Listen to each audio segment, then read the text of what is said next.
So,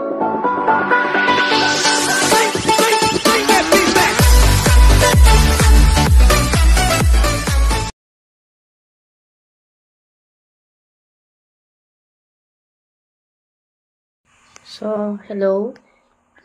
Hello po sa lahat ng mga subscribers ko. Bali ngayon, magbibigay muna tayo ng review doon sa Mayono na nabili ko, yung microphone para sa aking streaming. So, ito siya. Mayono AO3. A03 pala. Sorry.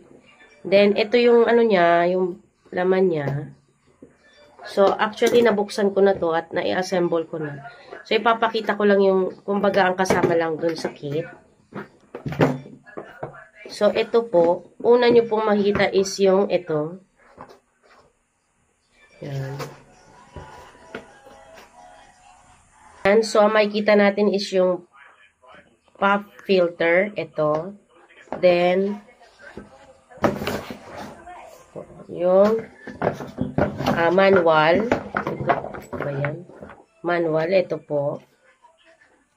Manual. Then, yung Y adapter. Ito. Yung pwedeng i-connect sa computer para paghiwalayin yung speaker at saka yung headset. So, yung ito yung parang panali. Yung pang ano siya. Tawag doon. Yung pang flip yun. Then, yung the rest is nakabit ko na. Ito siya. Ito yung boom arm. Ayan. Ito po yung boom arm. Kinabit ko na po siya. And then, ito yung shock mount. Yung yan. And then, ito yung Mayono mic. So, paano ko siya inassemble? Madali lang siya kasi ito lang naman yung screw. And then, dito ko siya ikinonek. So, dapat, ang una nyo pong tatandaan is yung, dapat yung Mayono na logo, yan po yung nakaharap kung saan po kayo kakanta. So, dito ko po siya hinarap kasi dito ako kakanta. So, ito po yung foam niya. Isinuksok ko na siya dyan. Madali lang po siyang ikabit. And then, ayan, yung kinonik ko siya dito para hindi po nagagalaw yung cable ng mic. So, actually, mic lang po yung nabili. Hiwalay po yung sound card. Kasi yung sound card na nabili ko is K1 yan. Hindi siya Mayono. Medyo mahal po kasi. So, ganyan po. And then, mamaya, testingin ko po siya. Wait lang po, ha. Mamaya i-review ko yung kanyang sound kung ayos ba. Yan, hello mga ka-4 parents, welcome back to my channel. So ngayon, ite-testing na natin yung Maono ko na nabili na microphone. So ito siya.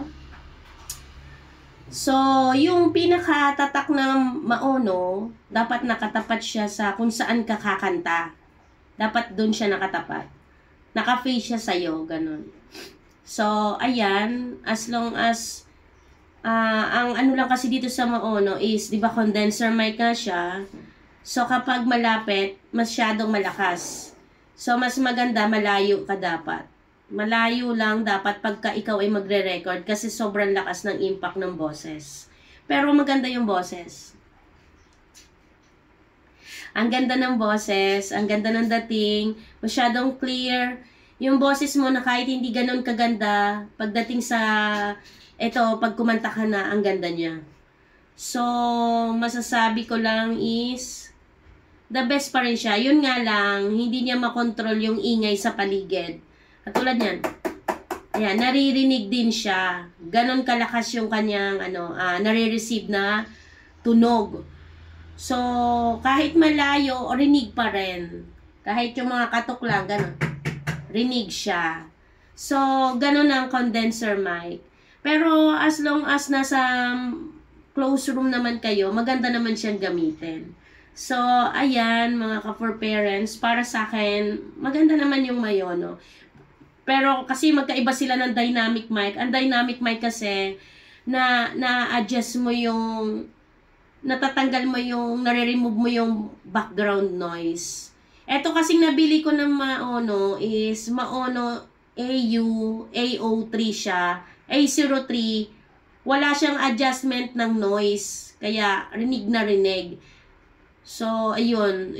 Meron kasi alam ko may Maono na na-adjust yung noise ng paligid. Pero ito kasi hindi. So, ayan mga ka-for parents, sana ay may natutunan kayo sa maikli kong tutorial about dito sa nabili kong Maono AUA03 na condenser mic.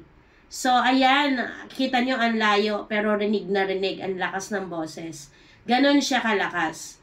So, ayan mga ka-for parents, sana po yung mga hindi pa po nakasubscribe, pasubscribe na lang po.